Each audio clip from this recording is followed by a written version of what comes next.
This podcast is produced by Deloitte. The views and opinions expressed by podcast speakers and guests are solely their own and do not reflect the opinions of Deloitte. This podcast provides general information only and is not intended to constitute advice or services of any kind. For additional information about Deloitte, go to deloitte.com/about.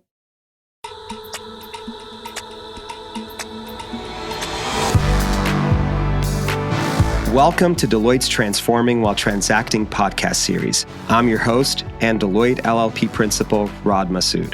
I've spent almost 25 years helping companies execute M&A transactions and navigate major transformations. With M&A deal volumes at record levels, leaders must partner their M&A and transformation efforts to realize the full potential of current deals. In today's dynamic marketplace, leaders no longer have the luxury of waiting until a transaction is closed to identify those areas of transformation and alignment. Instead, you must prepare your company, your business units, your markets, and your teams as the deal is taking place to maximize the value the transaction delivers on day one. We call this Transforming While Transacting. In this series, I'll be joined by experts from both Deloitte and industry to discuss why transforming while transacting is critical in the modern landscape and go into detail about how to do it effectively. Welcome back to our Transforming While Transacting M&A Deals podcast series. I'm your host, Rod Masood. Today's topic, transformation enablers of success. And my guest today brings a wealth of transformation experience to help us understand these enablers of success. Today, I'm joined by Dounia Senawi, a principal in our Deloitte Consulting practice, not just a colleague, but a friend as well. Dounia, welcome to the show. How are you? Doing wonderful, Rod. Thanks so much for having me. It's absolutely a pleasure having you here on with us. And we'll dive right in. What do you see as some of the key success enablers for a company to transform their business while transacting an M&A deal? While transformations and transactions alone are complex undertakings, and doing both at the same time can be daunting for clients. However, if done right, planning and executing a transformation while transacting can be a force multiplier and really make both efforts more effective. So the success factors for me that rise to the top are early identification and planning, alignment with existing capabilities, and properly incentivizing the organization throughout the transformation. That's a good list. Let's touch on timing first. How early should a company start thinking about it? Well, by their nature, they really require a highly orchestrated approach between all parties to tackle the additional scope. It's probably not surprising to hear that an ideal time to start these transformations is pre-deal close. So starting the transformation work prior to day one really allows for quick wins that'll build confidence with all the stakeholders and increase the likelihood of ultimate success. We recently worked on a divestiture for a large technology company, and as a part of that divestiture, the entire software business needed to be transformed. So we worked on the business case for the divestiture and the case to transform while transacting. And the typical buying cycle for a transformation is months long, as you know, from the time a deal's announced to when it closes. So the key is really to be ready to hit the ground running when you know who the buyer is. So in the case of this software company, we were able to help them transform their entire lead to cash business using Salesforce CRM at the core, Apttus for product hierarchy, CPQ and other cloud solutions to support billing, back office, customer service. This really allowed them to reduce their applications from 20 plus systems to one single cloud platform. And then they were able to reduce their IT run the business costs by 30%. Their time to market for new products were reduced from 6 weeks to less than 2. Reduce their average quote time by 25%. So there's significant value delivered in these types of transformations when you're able to do them both at the same time.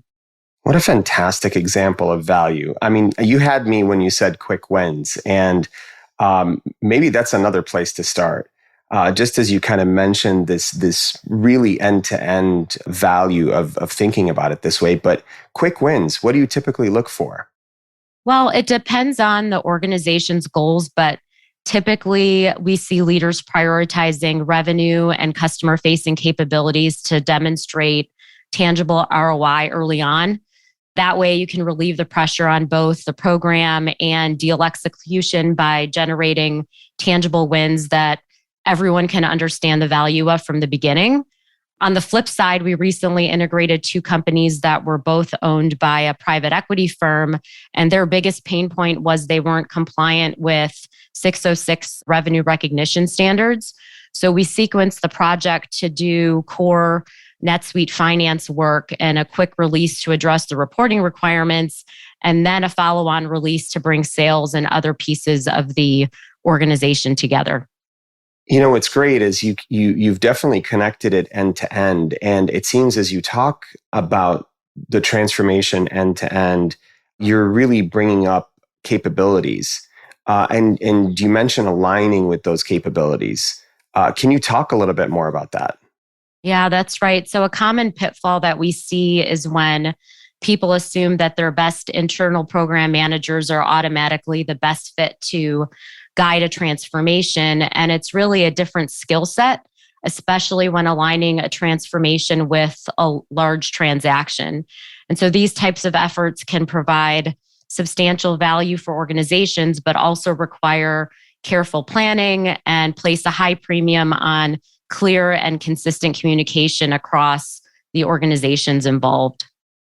You also touched on incentives. How do you think leaders should be thinking about incentives as they start to plan? That's correct. So it takes, sponsorship, stakeholder alignment, governance, incentives, especially true in these types of programs. Transformations can mean a number of things. So it's really critical that transformation leaders are incentivized in a manner that keeps them aligned and reassured that after they complete the transaction, they aren't impacted by things such as headcount reductions. A way clients do this is using the business case to align the leaders in the divesting organization and the new organization. So giving goals and targets that are aligned to the business case to incentivize the right behaviors. In the example I gave a little bit earlier on the software company, a big part of the savings was rationalizing bespoke applications and consolidation. So goals and incentives were aligned to that objective to ensure that the entire team was heading in the same direction. And business and technology working arm in arm together are especially important in these types of transactions. These examples really bring the definition of enabling success, or why somebody would do something like this, as complex as this sometimes.